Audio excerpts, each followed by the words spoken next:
Bapak Ibu, sebelum kita mulai, saya ingin berikan kesempatan kepada Bu Lydia sebagai ketua peneliti di tim hibah ini dan juga sebagai wakil rektor satu untuk memberikan arahan. Apakah ada yang mau disampaikan, Ibu? Silakan, screen saya serahkan. Terima kasih, Bu Alvin. Selamat pagi semuanya. Semoga semua dalam keadaan sehat. Walaupun ini di akhir tahun, beberapa nanti menyusul pesertanya karena memang kejar-kejaran dengan berbagai kegiatan. Berterima kasih kepada tim dari Binar Academy yang sudah mengarrange ya induction meeting. Kita izin record untuk peserta yang nanti di batch Januari akan ikut tetapi berhalangan hadir hari ini gitu karena persiapan Natal juga banyak deadline yang lain agar nanti bisa mengikuti dari rekamannya. Terima kasih dari berbagai pihak dari Binar ya sudah ikut hadir. Terima kasih Bu Alvin. Kita antusias untuk mengikuti pelatihan ini dan khususnya hari ini kita akan mendapatkan induction meeting dulu. Monggo. Siap Ibu, terima kasih banyak Bu Lydia untuk arahan dan juga kesempatan diberikan kepada kita semua untuk belajar. Untuk tidak memakan waktu, Ibu Bapak, langsung saya serahkan kepada, saya panggilnya Mas Merza saja, atau Mas Dipa nih. Silahkan langsung screen saya serahkan. Ya boleh Mas Merza aja. Hai. Mas Merza, silahkan. Salam kenal. Ini saya pakai hoodie Binar nggak apa-apa ya. Soalnya kostum wajibnya anak-anak Binar kalau ngisi ke eksternal. Oke, so salam kenal sebelumnya buat Mbak Olvin, buat Ibu Lydia dan yang teman-teman yang lain ya. Mungkin ini sedikit intro kali ya tentang UI UX. Sebenarnya kalau kerja di digital company itu kan kita nggak ngomongin tentang technical skill doang, tapi ada beberapa part of soft skill yang sebenarnya harus dipelajarin untuk bisa alignment sana-sini kan, untuk bisa collaborate together, untuk bisa grow together, dan segala macam. Jadi kayak sometimes technical skill one thing, tapi di luar itu kalau kita nggak bisa ngobrolnya ke para stakeholders, kita juga nggak bisa achieve the target gitu, kita nggak bisa achieve the communicate yang kita mau untuk bisa nyampai ke sana. Jadi sesi ini sebenarnya arahnya jauh lebih ke soft skill apa yang harus dimiliki sama tim UI UX pada saat mereka sudah terjun di dunia digital gitu ya. Dan mungkin karena materinya lumayan padat, jadi barangkali nanti ada hal yang tidak sempat disampaikan dalam waktu 1 jam, tapi seenggaknya di sini udah cukup bisa jadi reading material buat teman-teman sih gitu. Oke, so saya kenalan diri dulu kali ya sedikit. Basically kalau misal ngomongin background lumayan lompat-lompat dari HR terus ke product manager. Waktu jadi product manager juga sempat ngedesain UI UX-nya gitu, mikirin layout-nya kayak gimana, mikirin experience-nya kayak gimana dan segala macam. Tapi sebenarnya profesi utama saya nyanyi sih sebenarnya. Jauh di luar digital company gitu. Sebenarnya saya juga musician, albumnya udah ada di Spotify dan lain-lain, dan saat ini bergeraknya malah lebih ke arah bisnis ya. Jadi basically business owner tuh udah kayak senior product manager yang acting as a mini CEO yang orchestrate all divisions yang ada di Binar B2C Bootcamp. Kebetulan yang nanti teman-teman akan ikuti itu produk saya, jadi thank you banget sudah ngasih kepercayaan ke Binar B2C Bootcamp untuk ikut bootcampnya nanti. So ini kira-kira perjalanan karirnya, terus kayak beberapa karena saya orangnya juga haus belajar, jadi kayak ngambil certified sana sini buat yang nanti mungkin ada question yang nggak kejawab bisa reach out saya di Instagram atau di LinkedIn ya. Gitu, karena kalau WhatsApp hampir pasti kayaknya nggak akan kebales, sudah numpuk-numpuk banget urusan kerjaan. Oke, so langsung aja mungkin ya talking points-nya. Yang pertama for common stakeholder types. Terus habis itu ada psychology of persuasion, terus habis itu how to stop making assumptions, sama giving feedback ya, ngomongin feedback culture itu nanti kayak gimana. Oke, so langsung lanjut. For common stakeholder types, jadi ini harus dipahami bahwa sebenarnya in digital era itu kan collaboration makin penting ya, kayak sometimes kita di tengah-tengah terus dikelilingi banyak posisi gitu. Kalau dulu kan kalau di conventional company itu lebih kayak ya udah bos kita aja nih yang bisa intervensi apa yang mau kita lakuin gitu kan. Sementara UI UX itu adalah salah satu posisi yang banyak dikelilingi stakeholders, sehingga kayak kita harus paham nih mindsetnya satu sama lain apa. Terus yang dimaksud product stakeholder itu apa? Kayak udah pasti orang yang punya impact terhadap sebuah produk ya. Dia punya ketertarikan untuk membuat produk tersebut sukses dan juga dia bisa menginfluence keputusan di balik produk tersebut gitu. Nah, kalau ngomongin stakeholder sebenarnya yang relate untuk dunia digital saat ini kita tuh ada 4 ya tipenya. Ini kira-kira bisa dilihat dari mulai engineering stakeholders, terus ada executive, ada sales team, dan ada marketing. Nah, kalau di digital company itu sales sama marketing itu adalah 2 hal yang berbeda. Kayak teman-teman sales biasanya lebih ke benar-benar menjual, sementara marketing itu naikin potensi buyer untuk bisa sampai ke teman-teman sales karena pendekatan yang kita pakai konsultatif selling gitu. Bukan cuma sebatas jual, blasting aja dan segala macam.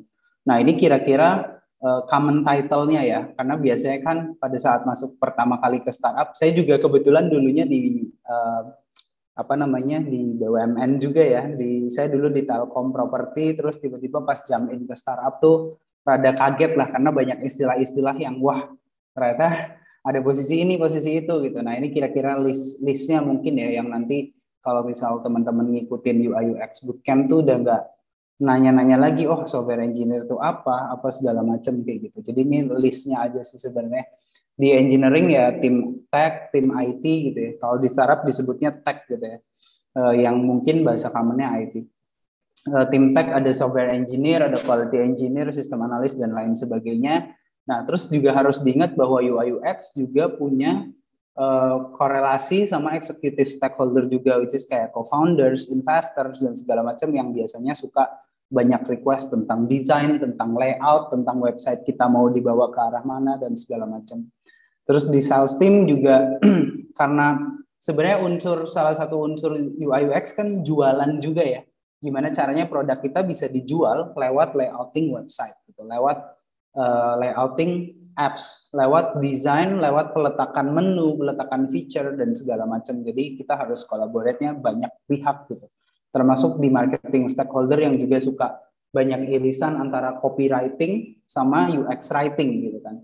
Dua-duanya sama-sama nulis, yang satunya konteksnya di web dan apps, yang satunya mungkin konteksnya lebih di sosial media kayak gitu. Nah itu hal yang juga harus di-alignin tuh sama UI UX. That's why kayak communication one thing yang sangat penting untuk teman-teman UI UX bisa sampai ke goals-nya yang utama gitu sih. Ngomongin executive stakeholders, can you imagine kayak ngasih story yang sangat detail ke executive stakeholders, meanwhile kayak cuman punya duration presentation kayak let's say 5-10 menit gitu. At the end kayak all about the numbers, all about the data gitu kan. Apa yang bisa kita share, apa yang bisa kita omongin adalah hal-hal yang tidak terlalu spesifik.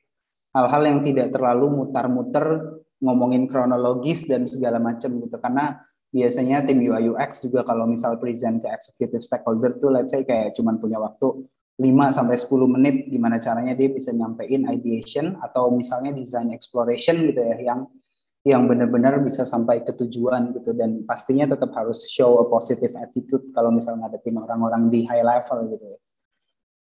Terus yang kedua, kalau misal ngomongin sales team ya it's all about numbers gitu. Kita nggak bisa ngomongin cuma janji-janji doang yang kayak ngomong nih desainnya akan keren kalau misalnya bla dan segala macam, tapi kita harus ngomongin setelah desainnya keren bisa kita jual sebesar apa gitu. Kita bisa jualan kemana, kita akan ngincer target market yang mana sehingga mereka juga bisa ngeblend gitu. Terus kalau ngomongin ke marketing, stop untuk bikin teman-teman marketing itu ngebatasin kreativitas mereka dengan kayak kita terlalu banyak mencampuri detail-detail kecil yang ada di marketing side sih.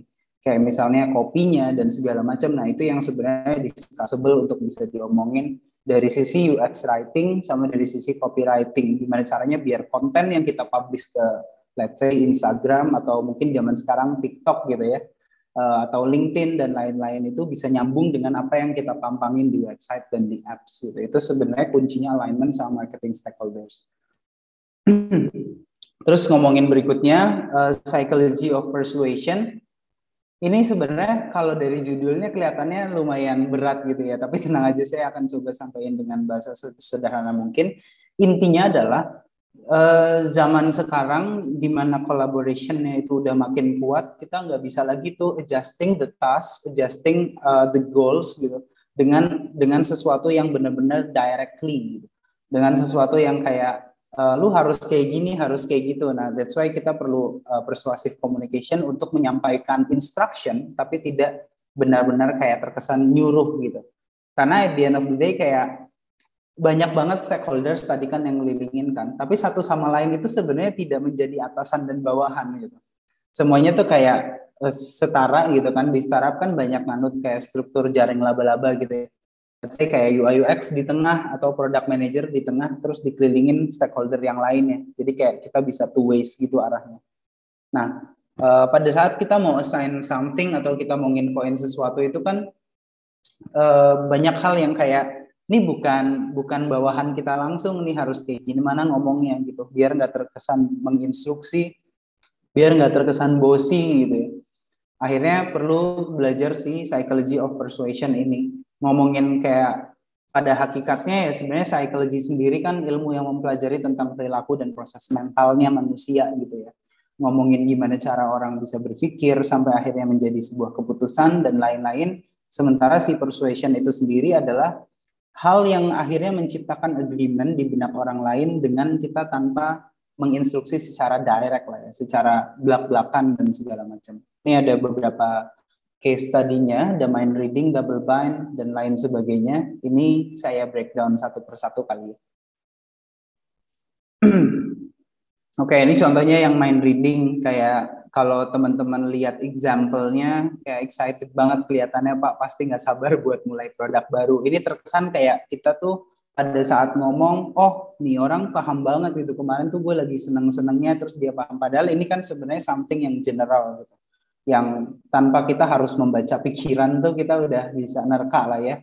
Kayak misalnya, oh kalau mulai produk baru ada yang excited, ada yang mungkin masih kepikiran beberapa hal dan segala macam.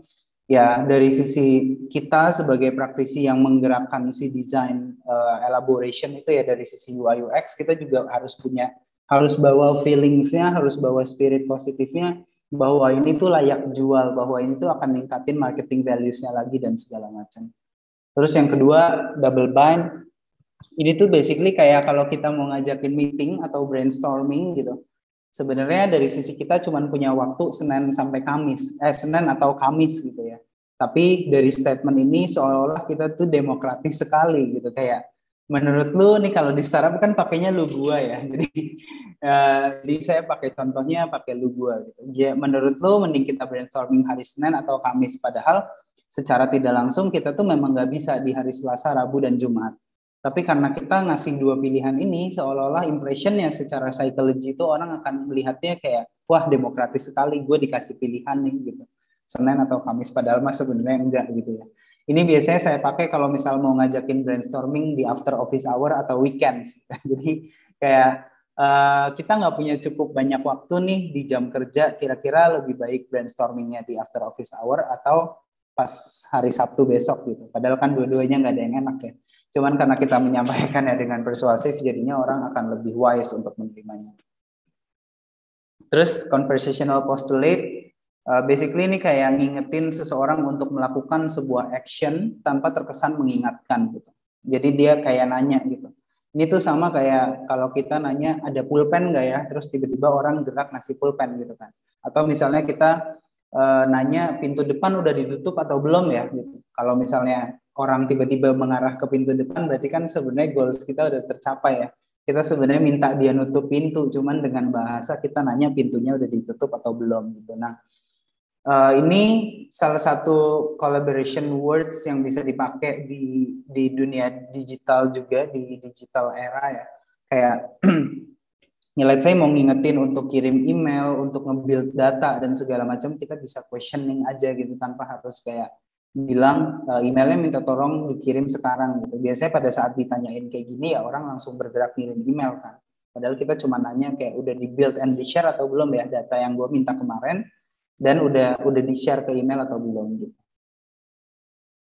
Terus ini basically kayak mengkambing hitamkan kefiktifan ya, kayak seolah-olah kita punya experience di belakang sana di masa lalu yang seolah-olah kita pernah kecewa sama something atau kita pernah senang sama something atau someone gitu. Yang basically kayak kita cuma ngomong, kita sebenarnya mau ngasih message bahwa kita nggak suka nih sama orang yang begini gitu. Tapi bahasa kita persuasifnya adalah, nih misalnya bilang di company gue yang lama tuh dulu, gue minta tim gue develop desain kayak gini, ya kan? Lamanya bukan main gitu, sampai 2 bulan. Nah, ini sebenarnya kan ada message yang mau kita sampaikan as a UX or UI practitioners, kayak 2 bulan itu lama loh buat ngerjain sesuatu gitu. Jadi kayak kita ngasih standarnya kita, oh gue bilang sesuatu lama itu pada saat 2 bulan gitu. Cuman untuk menyampaikannya smoothly dan dengan persuasion, akhirnya kita kayak seolah-olah mengkambing hitamkan si sebuah kefiktifan yang sebenarnya nggak ada juga gitu. Atau bisa jadi ada beneran ya, karena experience ke belakang kayak pernah kesel sama team members, pernah kesel sama collaboration timnya, dan keselnya kenapa, nah itu bisa dibawa ke kondisi sekarang. Terus yang ini lebih kayak dia mengajukan sebuah pertanyaan yang sebenarnya instruction ya, kayak bisa telepon gue setelahnya ya gitu, kayak seolah-olah dia pakai tone yang bertanya, padahal sebenarnya dia memang minta setelah lu selesai semuanya lu harus telepon gue gitu.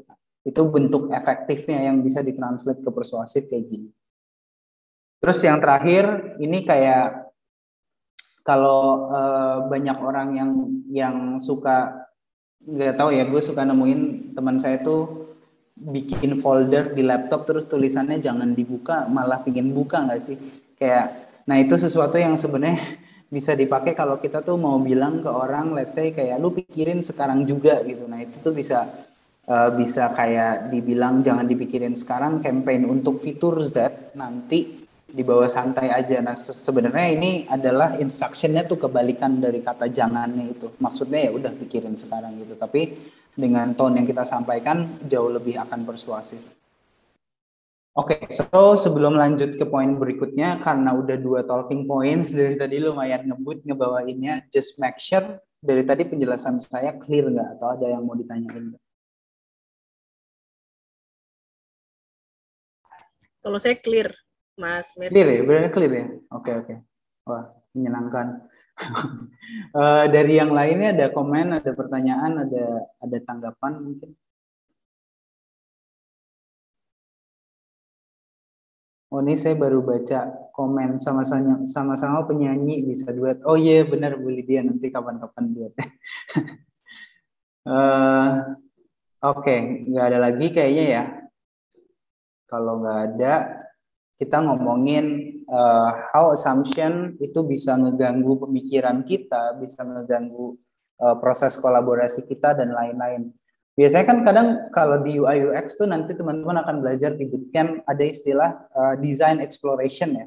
Design exploration tuh kayak yaudah dibebasin mau bikin prototyping kayak gimana, mau bikin bentukannya kayak gimana. Jadi gambarannya gini, sebelum masuk ke coding itu sesuatu kan harus di layout dulu ya. Udah kelihatan nih bentuknya, bisa kita klik tapi hanya dalam bentuk desain. Jadi nanti teman-teman tuh nyangkutin garis satu sama lain dari tiap-tiap kotak yang dibikin. Nah itu tuh bisa clickable tapi belum jadi sistem. Nah nanti kalau udah final tuh baru dilempar ke anak IT tuh untuk ngerjain codingannya. Nah itu biasanya diproses kayak gitu, design exploration segala macam, kan banyak negative thinking yang ngehantuin kita ya, kayak let's say bikin ini bakal sesuai nggak ya sama seleranya market nih, kalau ini gimana ya segala macam. Nah itu yang kadang suka ngehambat nih pemikirannya UI UX, yang kadang kita nggak deep dive research-nya. Akhirnya pada saat kita mau mengeksekusi sesuatu tuh banyak pertanyaan yang ngeracunin pemikiran kita sendiri ke arah yang negatif. Jadi kayak untuk nge-stop hal-hal tadi ada beberapa caranya nih. Ini beberapa assumption yang suka muncul kalau misalnya kita kerja ya. Ini beberapa yang harus dihindarin sebenarnya, pemikiran-pemikiran yang kayak gini. Let's say, kok ide gue nggak di follow up ya sama tim tech.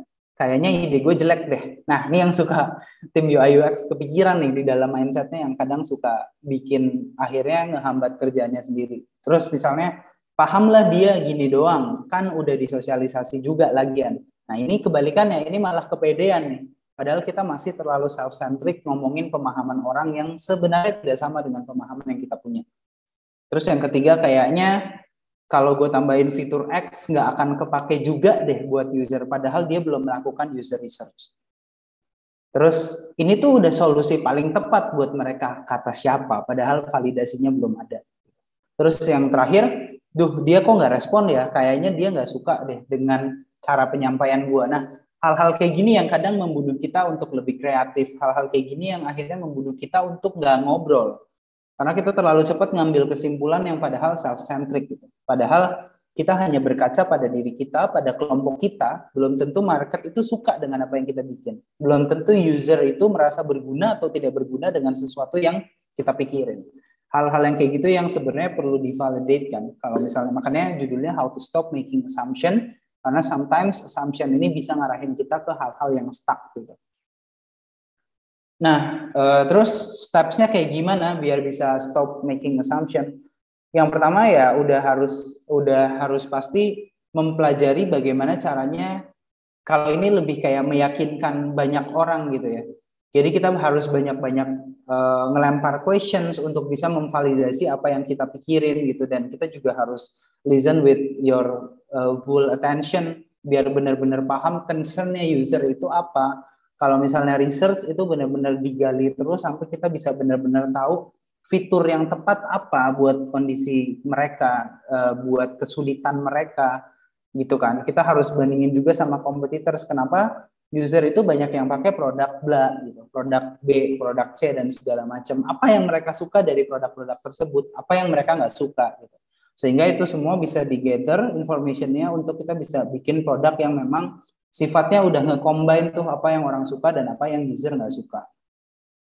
Terus kayak ini hal yang sebenarnya perlu di-convert gitu ya, atau perlu di-translate. Let's say kayak kalau kita bikin produk semahal ini, siapa yang mau beli? Ini biasanya kekhawatiran seorang UI UX karena mengukur kantongnya sendiri gitu. Kadang kita mikir kayak, buset mahal banget segini gitu kan, padahal sebenarnya ya orang lain ada kali cuy yang kaya gitu. Nggak semuanya kayak kantong kita. Itu harus ditranslate pemikirannya ke nanti gue coba bikin go to market strategi buat produk ini biar kita bisa bareng-bareng ngevalidasi market. Jadi kayak go to market strategi itu GTM ya, disingkatnya GTM strategi, itu kayak ngecek market validation untuk kita bisa tahu tepat apa enggak sih kita rilis suatu produk gitu, tepat apa enggak kita rilis suatu feature. Nah itu namanya go to market strategy. Jadi alih-alih kita self-centric terus kita membayangkan kayaknya kemahalan nih kalau dijual, ya udah lebih baik divalidasi aja marketnya gitu. Nah mindset ini yang sebenarnya harus mulai di switching ya sama teman-teman yang nantinya akan bergerak ke UI UX, karena it's all about user gitu. It's all about siapapun orang yang bisa menikmati si produk itu, bukan tentang kita, bukan tentang tim kita, dan bukan juga tentang market yang hanya sedikit divalidasinya gitu. Jadi untuk menuju ke arah sana, try the following questions. Banyak-banyakin di pemikiran kita, di hati kita tuh selalu mempertanyakan 4 points ini. Kalau kita udah memunculkan asumsi negatif yang kayak tadi contohnya ya, kita mulai harus ngeganti mindsetnya untuk nanya fakta apa aja nih yang gue perlu cari untuk ngevalidasi pemikiran negatif ini misalnya. Terus kayak data apa aja yang harus gue siapin buat ngevalidasi keraguan diri sendiri. Terus kayak strategi kayak gimana yang harus gue susun biar produk ini layak jual. Terus yang terakhir, siapa yang perlu diajak ngobrol nih, siapa yang perlu diajak diskusi buat ngambil keputusan itu. Jadi alih-alih kita memikirkan yang tadi kayak produknya mahal banget, kayaknya ide gue jelek deh, kayaknya dia nggak suka deh penyampaian gue dan segala macam, ya mendingan kita ganti semua pakai pemikiran ini sehingga kita bisa collaborate lebih bagus. Terus ya listen with attention. Basically kalau di psychology kayak orang dibedain jadi 2 kan, ada yang divided attention, ada yang selective attention. Jadi divided attention to selective attention, basically kayak divided attention tuh pada saat kita ngobrol sama orang, kita melakukan misalnya UX research gitu ya, buat tahu experience yang dipingin sama user kayak gimana. Biasanya kita kan terdistraksi sama banyak hal kan. Divided attention tuh basically kayak orang yang bisa ngambil 2-3 fokus dalam sekali waktu mengerjakan gitu. Tapi secara psychological knowledge sebenarnya selective attention itu akan jauh lebih bisa dipakai pada saat kita ngelakuin kayak UX research, kita ngobrol sama user untuk bisa benar-benar tahu pain point mereka apa, biar kita bisa berempati lebih ke user-user yang nantinya bakal pakai feature kita, yang nantinya bakal pakai produk kita, kayak gitu. Terus kayak ini kayak sebatas reflection aja sih, nggak semua hal bisa kita kontrol gitu. Daripada pusing berasumsi, mendingan kita tanya aja ke orang yang memang tahu faktanya. Misalnya gini, design exploration, terus ragu gitu, terus bingung, terus kita berstatement kayaknya kemahalan kalau gue bikin taste desainnya kayak gini. Kan kita punya marketing stakeholders, right?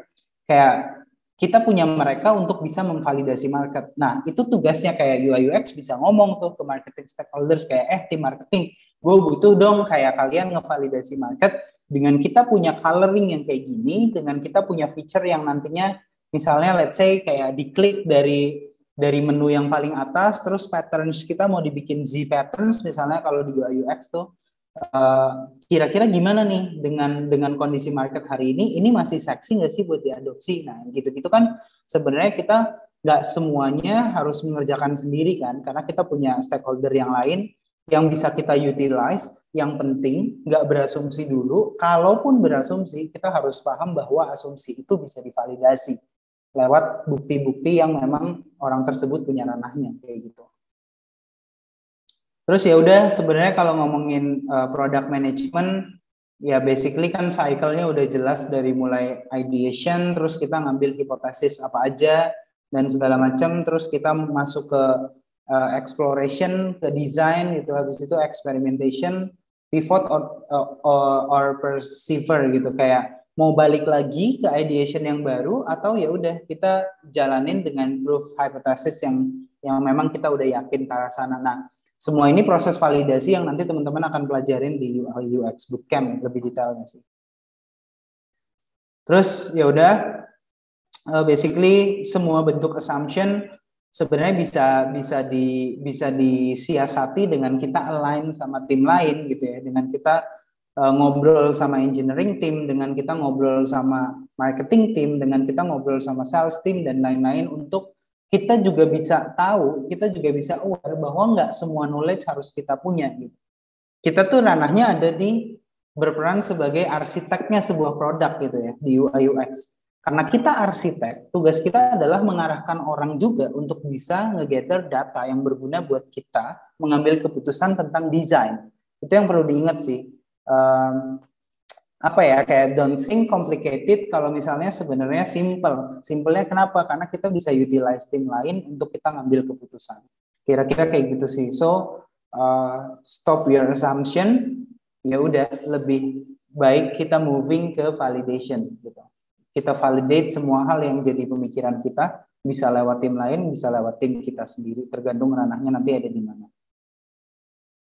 Terus yang terakhir, the delicate art of giving feedback. Basically ini kayak banyak banget orang yang suka keliru antara memuji dan mengkritik gitu. Biasanya kalau muji itu malah personal, terus kalau ngeritik malah di depan umum gitu. Nah itu hal yang sebenarnya kita lagi coba build di startup company itu, pasti ngejalanin yang namanya feedback culture gitu, yang to be very honest kayak saya nggak pernah dapetin di di company yang konvensional. Kenapa? Karena kita terlalu paham hierarki, kita terlalu menganggap atasan bawahan adalah something yang berkaitan sama tahta gitu ya. Akhirnya proses ini nggak kejadian gitu. Mau ngeritik takut dimarahin, mau muji takutnya malu gitu kan. Nah itu banyak hal yang kayak gitu. So mempelajari feedback culture buat semua tim yang bergerak di dalam sebuah framework. Kayak tadi ya kan collaboration-nya banyak ya, ada engineering team, UI UX, product manager, ada marketing, ada sales dan segala macam. Karena kita hidup di lingkungan yang setiap 2 minggu sekali kita akan evaluate untuk ngomongin apa yang sudah kita kerjakan 2 minggu ke belakang misalnya. Nah itu penting banget untuk bisa ngasih feedback dan penting banget untuk kita bisa aware gimana caranya nerima feedback. Ini bawa teorinya Kim Scott. Kim Scott tuh salah satu startup practitioners juga. Dia ngomongin tentang radical candor. Karena radical candor itu adalah yang ideal Jadi saya bahasnya dari yang non-ideal juga ya, yang mungkin akan bikin teman-teman ketawa-tawa karena tanpa sadar kita masih sering ngelakuin. Ini obnoxious aggression. Jadi saya jelasin dulu sumbunya deh. Ini kan ada care personally, ada challenge directly ya. Kalau dia ada di sumbu ini, berarti dia care personally dan dia challenge directly. Oke, sampai sini clear nggak? Nah, kalau misalnya dia ada di bawah, berarti dia challenge directly, tapi tidak care personally. Ya, yang ini udahlah nggak care personally, dia nggak challenge directly juga. Yang ini dia care personally, tapi tidak challenge directly. Challenge directly di sini adalah, ya kalau di bahasa Indonesia ini lumayan aneh ya, kayak nge-challenge secara langsung, tapi intinya adalah membuat perubahan yang lebih cepat untuk menimbulkan kesadaran pada orang gitu. Nah, ini saya jelasin satu-satu. Obnoxious aggression nih cara memberi feedback yang biasanya dilakukan di depan umum. Let's say kayak, bener kan udah gue bilang, salah lagi kan lu gitu. Nah, yang di depan banyak orang gitu, sehingga kayak fokusnya jadi kepada korbannya gitu, jadi kepada orang yang salah. Itu dia nge-challenge orang untuk berubah, tapi secara tidak langsung dia tidak care personally karena ada suatu harga diri yang dia jatuhkan ke orang lain gitu. Yang tanpa kita sadari itu sebenarnya kita lagi menyampaikan hal yang tidak ada value-nya sama sekali gitu. Karena kan buat apa kan? Maksudnya kayak kadang tuh ada di pemikiran-pemikiran kita waktu kerja tuh, nih kayaknya seru nih ngejatuhin si ini gitu, ngebully si ini seru gitu. Ya kalau misal ngebully pada saat nongkrong gitu, nggak ada konteks kerjaannya mungkin masih fine ya. Tapi kadang kita bawa-bawa unsur kerjaan, let's say kayak yang tadi contohnya itu yang akhirnya bikin suasananya jadi nggak nyaman, jadi dianya ngerasa dikucilkan gitu kan. Terus yang kedua, manipulative insincerity, ini dia nggak challenge directly, nggak care personally juga. Ini tuh orang-orang yang akhirnya memilih jalur untuk julid gitu, atau kalau bahasanya di Islam tuh gibah gitu, gibah, julid, ngomongin orang di belakang, ya anything lah, apapun itu gitu. Tapi intinya manipulative insincerity adalah ngasih tahu enggak ke orang yang butuh improvement, tapi dia malah jelek-jelekin orang itu di belakang. Saya selalu bilang bahwa sisi ini nggak bisa benar-benar hilang di diri manusia, agree? Kayaknya nggak ada orang yang hidup tanpa julid, itu tuh udah pasti bakal ada lah yang kita omongin di belakang. Tapi sebenarnya kita harus nekenin prinsip di mana pada saat kita ngomongin orang di belakang, make sure orang itu udah tahu kesalahan dia atau ketidaktepatan dia dalam sesuatu. Karena kalau nggak adil dong buat orangnya. Kita ngomong juga enggak gitu kan, malah kita ngomongin di belakang. Kita berusaha bikin orang lain tuh kayak menganggap dia juga jelek gitu. Nah itu si manipulative insincerity. Terus yang ketiga itu ruinous empathy. Nah ini orang-orang yang care personally tapi tidak challenge directly. Contohnya kayak gimana? Contohnya kalau misalnya sebenarnya gue tuh pengen ngasih tahu dia, tapi takutnya nanti dia tersinggung, gitu kan? Tapi nanti takutnya dia malah marah, nanti takutnya dia bla, nanti takutnya dia bla. Gitu. Nah, hal-hal yang kayak gitu tuh namanya ruinous empathy, atau kalau di Indonesiain tuh ya empati yang semu, gitu. Sia-sia. Buat apa kita berempati, tapi kita nggak berusaha bikin orangnya improve. Nah itu sekumpulan itu yang dibahas dalam feedback culture ya. Terus gimana caranya? Caranya adalah dengan radical candor. Kita harus care personally tapi challenge directly. Kita ngomongnya baik-baik, personal, one by one gitu kan. Makanya di startup company itu terkenal dengan konsep one on one kan, kalau pernah dengar gitu. Jadi setiap leader dan team members-nya itu selalu punya jatah untuk one on one dalam let's say 1 bulan sekali, 2 bulan sekali, atau 2 minggu sekali gitu. Tujuannya untuk apa? Untuk kita bisa sama-sama open nih, belak-belakan satu sama lain. Untuk ngomongin apa yang sudah terjadi dan apa yang harus diimprove ke depan. Formulasinya sederhana, identify the situation, describe the behavior, sama explain the impact. Kalau ngasih feedback, kan kita harus jelasin situationnya dulu, terus habis itu kita ngomongin behavior apa nih yang harus di-improve gitu ya. Tapi kadang yang orang suka ketinggalan adalah point of impact. Kenapa point of impact itu penting? Karena sometimes kita tahu nih kesalahan kita, tapi kita nggak ngerti bahwa emangnya kesalahan gue bikin sefatal apa sih impact-nya gitu. Nah, ini yang harus juga disampaikan selain kita mengkritisi behaviornya, tapi jangan lupa kita harus mengedukasi orang tersebut tentang impact apa yang akan terjadi di balik behavior itu, kenapa kita harus improve gitu. Jadi ada point of urgency di dirinya dia. Terus kalau misal sebaliknya gimana kalau nerima feedback ya, pertama harus jadi active listeners dulu ya, buat kita bisa benar-benar ngedengerin, jangan dulu cut apa yang orang lagi obrolin gitu. Terus yang kedua, ini kesannya paling gampang tapi paling susah. Zaman sekarang tuh susah banget nemuin orang yang kalau dikasih feedback, dia akan mengawali semuanya dengan thanks dulu. Biasanya orang Indonesia itu mengawali penerimaan feedback dengan kata apa? Ada yang bisa tebak nggak? Kata tapi. Itu kan, jadi udah dengerin tapi kan gitu. Nah itu tuh paling sering terjadi gitu. Jadi sekarang meski harus inget nih karena kita berada di lingkungan yang akan kolaboratifnya tinggi banget. Jadi kayak ya udah yang penting saya thanks dulu, baru habis itu slowly evaluate. Slowly evaluate maksudnya kayak gimana? Feedback itu nggak harus langsung dicerna hari itu juga. Bisa kita bawa pulang dulu, bisa kita list dulu, bisa kita renungin lagi nanti, dan kita baru get back ke orang yang ngasih feedback gitu. Jadi jangan mengambil keputusan secara reaktif, karena bahayanya, let's say misalnya jadi UI UX ya, kalau kita dapat feedback nih, kok colornya kayak gini sih, kayaknya kurang tua deh. Terus kita cepet-cepet nih, kita langsung ubah, dituain lagi warnanya misalnya. Terus pas udah dituain, datang ke orang yang beda bilang, kayak kurang muda deh warnanya gitu, atau fontnya kekecilan bla bla. Kalau kita jadi orang yang reaktif untuk terima feedback ya, at the end semuanya tuh akan berubah-ubah terus, kita nggak bakal final design.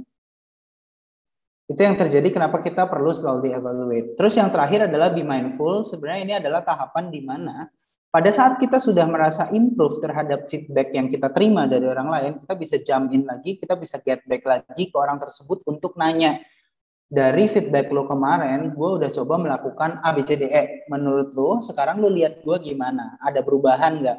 Yang lo mau sudah sesuai ekspektasi belum? Dan segala macam. Itu yang bisa dilakukan pada saat kita menerima feedback. Gitu. So, jangan pernah jadi orang yang sedih pada saat menerima kritikan, karena kita harus bisa jadi orang yang paling sedih pada saat kita tidak lagi menerima satupun kritikan dalam hidup.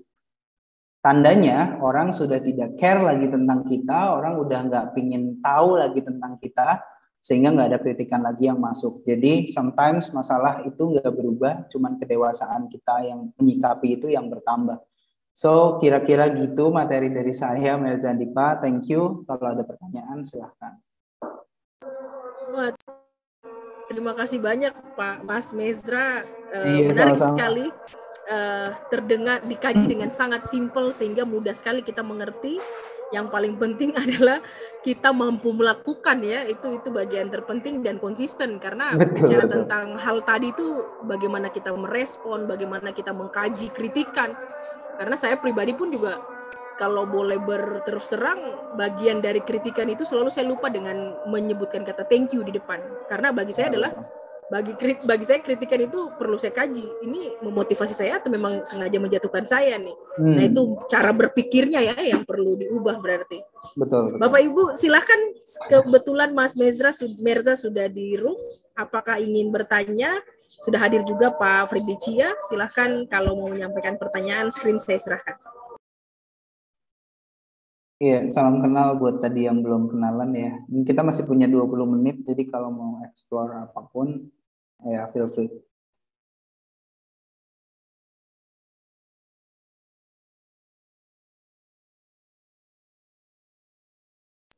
Karena justru kita nanya, Wolfie, ya Bu Lydia, silakan Ibu. Yang lain belum nanya.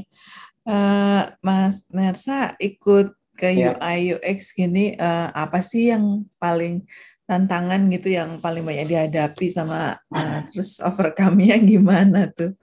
Iya. Proyek-proyek apa aja? Kalau tadi dari ulasannya thank you, keren dan nggak sabar mengikuti nanti bootcamp-nya ya di Januari ke atas gitu. Cuman dari pengalaman aja sharing gimana sih challenge-nya gitu. Ya, yang ini kalau based on waktu saya jadi UI UX practitioners ya, sebenarnya yang paling penting satu itu adalah tools identification sih. Kadang kita dalam satu tim tuh masih suka beda-beda paham tentang tools gitu. Kayak misalnya yang satu pakai Figma, yang satu pakai Adobe XD, yang satu pakai apa gitu. Nah kadang untuk untuk bisa nge-centralize semua desainnya itu kan kita butuh satu tools yang memang bisa disepakati gitu. Tapi kalau udah ada leadernya sih biasanya solve di situ. Kayak ada yang ketok palunya lah ibaratnya. Terus yang kedua udah pasti intervensi dari stakeholders yang banyak itu tadi gitu. Jadi kayak sometimes pemikiran kita yang sudah sesuai dengan market validation itu tuh bisa kayak diganggu gugat untuk diubah lagi desainnya gitu, diubah lagi layoutnya, diubah lagi feature-nya dan segala macam. Itu yang kadang kita mesti punya batasan dan kita harus jadi orang yang punya strong why ya. Strong why maksudnya kayak gimana? Pada saat kita mau melakukan sesuatu, ini overcome-nya ya, menjawab overcome-nya tadi. Pada saat kita mau melakukan sesuatu, kita harus tahu background-nya apa. Kita harus tahu datanya seperti apa. Misalnya, oke, warna merah itu akan diubah ke orange. Why? Urgent apa enggak buat diubah? Misalnya, kenapa harus diubah ke warna orange? Oh, ternyata ada filosofi yang ketinggalan, misalnya tentang company, ada values-nya kita yang warnanya orange, sehingga harus disimbolkan di dalam website-nya kita dan segala macam. Nah, kadang hal-hal yang kayak gitu yang tricky-nya bikin kita susah ambil decision sih untuk dari design exploration untuk jadi compact gitu ya, untuk jadi fix itu tuh prosesnya tuh banyak diintervensi sana sini. Mungkin maksudnya bukan intervensi ya. Stakeholders biasanya kasih saran gitu, ngasih saran ini kalau diginin bagus deh gitu, atau ngirim referensi apa segala macam. Nah, tapi kalau kitanya nggak bisa berdiri di pemikiran yang strong gitu ya, at the end kayak kita selalu terganggu dengan itu dan pinginnya ngerevisi terus, akhirnya produknya nggak rilis gitu. Itu yang sebenarnya perlu dipahami sih. Dan kalau ngomongin product steps gitu ya, produk fase, sebenarnya produk itu bermula dari yang namanya MVP. MVP itu minimum viable product. Jadi kalau misalnya produk bisa dipakai, fungsionalnya udah jalan, walaupun desainnya belum keren-keren banget lah ya istilahnya, itu tuh sebenarnya rilis aja dulu gitu. Itu namanya MVP ya, minimum viable product. Nah, untuk membuat si MVP itu jadi MLP, minimum low viable product, itu baru perannya UI UX tuh untuk memperbaiki lagi desainnya, untuk bisa lebih estetik dan segala macam. Jadi kita harus ingat batasan ketika kita mau rilis produk, yang penting fungsionalnya jalan dulu gitu. Nah, itu yang sebenarnya kita harus pegang seerat mungkin biar kitanya juga nggak gampang digoyang lah ya istilahnya sama sana sini. Gitu mungkin Bu Lydia. Terima kasih banyak Mas. Sama-sama. Thank you. Bapak Ibu yang lainnya apakah ada yang mau menyampaikan pertanyaan? Silahkan. Rasanya kalau mau ngobrol butuh waktu yang lebih lama kayaknya Mas Mirza ya untuk kita bedah satu-satu poinnya, dan paling penting adalah toolsnya untuk kita bisa lakukan. Iya, kadang kita tuh complicated di masalah documentation sih. Kayak orang UI UX tuh harus terbiasa tahu versioning. Versioning tuh maksudnya oke, kita ngedesain nih versi 1 gitu. Nanti kan tengah jalan ada perubahan versi 2 gitu kan. Versi 3, nah historical data itu tuh harus lengkap di one tools biar kayak kita ngecek satu tool itu udah tuh semuanya ada di situ. Versioningnya udah komplit di situ. Jadi kalau kita mau adjust balikin lagi ke model yang lama, let's say gitu ya, karena trennya balik lagi ke yang zaman dulu misalnya, itu kita bisa adjust lagi ke historical datanya. Jadi dokumentasi begitu penting ya dalam proses ini. Iya, soalnya startup geraknya cepet banget, kadang 5 menit bisa berubah keputusan. Jadi. Dan harus fleksibel ya, orang-orang yang fleksibel yang bisa survive di sana. Bapak Ibu, apakah sudah cukup jelas? Jika sudah cukup jelas, saya butuh bantuan Bapak Ibu untuk memberikan reaction jempol supaya kita bisa kita bisa menyelesaikan sesi diskusi kita hari ini.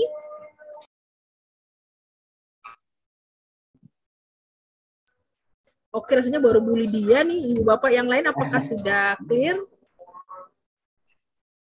Yang dari tim Binar juga boleh loh ngasih jempol. Iya, betul. Sambil nyimak juga mereka. Berarti yang dari Binar ada Bu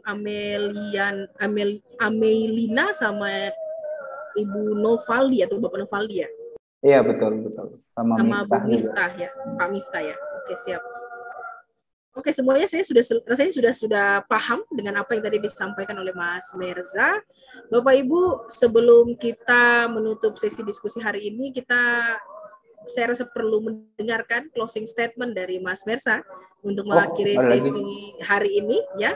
Oke. Untuk mengakhiri sesi hari ini. Silahkan Mas Mersa, screen saya serahkan. Oke, closing statement-nya sederhana sih. Hidup itu bukan tentang diri sendiri, apalagi di era digital. Gitu. Hidup itu selalu tentang orang lain, sehingga empatinya harus ditingkatin untuk bisa benar-benar ngerasain apa yang orang lain mengalami kesulitan, sehingga kita bisa convert si kesulitan itu jadi sebuah sistem yang bisa berguna untuk siapapun. Kira-kira itu aja sih mindset yang harus ditanamin di teman-teman UI UX nanti. Waduh, itu bukan itu saja Mas Mersa, Thank itu you. keren banget bagaimana kita bisa ada untuk memberikan fasilitas kepada orang lain, ya. Kita harus merasa berada di posisi orang tersebut supaya bisa backup orang tersebut dan dia akhirnya mampu melakukan apa yang dia butuhkan, ya. Mas Mersa, terima kasih banyak. Bapak Ibu, kita berikan reaction tepuk tangan buat Mas Mersa untuk mengakhiri sesi diskusi hari ini. Sebelum kita akhiri, apakah ada yang mau disampaikan, Bu Lydia? Jika tidak, Ibu bisa langsung memberikan reaction jempol. Cukup, baik. Terima kasih banyak Bapak Ibu, Mas Mersa, terima kasih banyak. Semoga nanti sama-sama. Di Januari antusias yang sama bisa kita rasakan. Ya, nanti kita kontak-kontakan lagi ya. Siap. Terima kasih banyak Bapak Ibu. Sebelum kita akhiri, kita foto bersama. Minta kesediaan Bapak Ibu semua untuk on cam, teman-teman dari Binar juga boleh. Kita akan foto bersama. Iya. Hitungan ketiga, saya minta bantuan Ibu Bapak. Ya, Pak Cia juga sudah on cam. Hitungan ketiga, kita berikan senyuman yang terbaik. Ini hanya satu screen, jadi saya langsung capture. 1, 2, 3. Oke, kayaknya perlu gaya bebas ya. Di Indonesia tuh sudah menjadi budaya. Kita perlu menutup dengan gaya bebas. 1, 2, 3. Nggak lari-lari dari jempol ya. Peace. Siap. 1, 2, 3. Oke, Ibu Bapak terima kasih banyak. Selamat pagi untuk kita semua. Salam sehat.